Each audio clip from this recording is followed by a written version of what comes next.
Hello, this is Brian Scuttle of Sonic Cinema here with a quick take of the romantic drama that just came out a couple of weeks ago called Reminders of Him.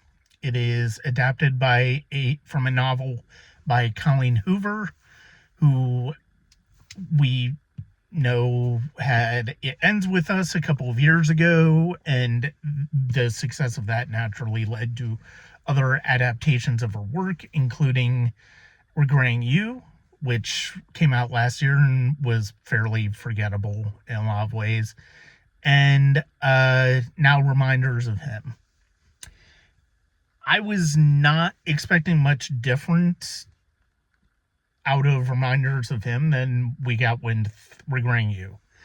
It is the story of a young woman who gets out of prison after several years, and she was in prison for the death of her boyfriend in a car accident, and she is back to her hometown of Laramie, Wyoming, in hopes of connecting with her daughter, who is being taken care of by Sonny's parents. Sonny is the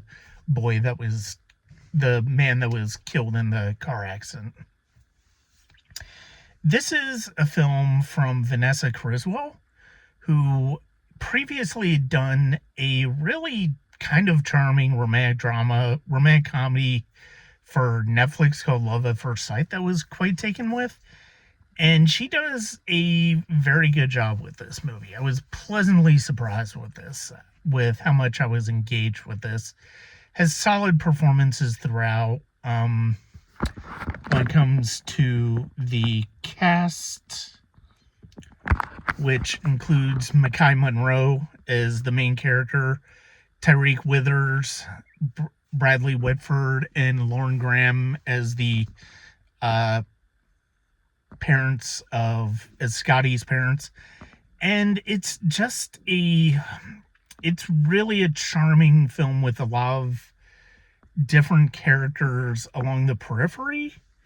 And I think that's one of the things that I really liked about it. It also gets into ideas of redemption and forgiveness and second chances, as well as struggling getting out of prison and how jarring of a life that leads to, because you're going to be limited in your ability to get a job. You're going to be limited in trust. You're going to have to earn that trust even more so.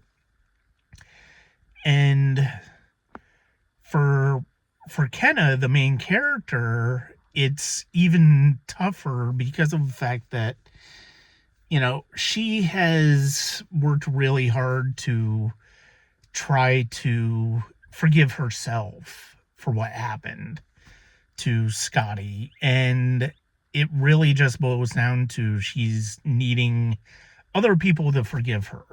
And I think that's a fascinating way of going about this story, and I really quite like this story and the way it unfolds. It unfolds in a way that is fairly predictable for the most part, and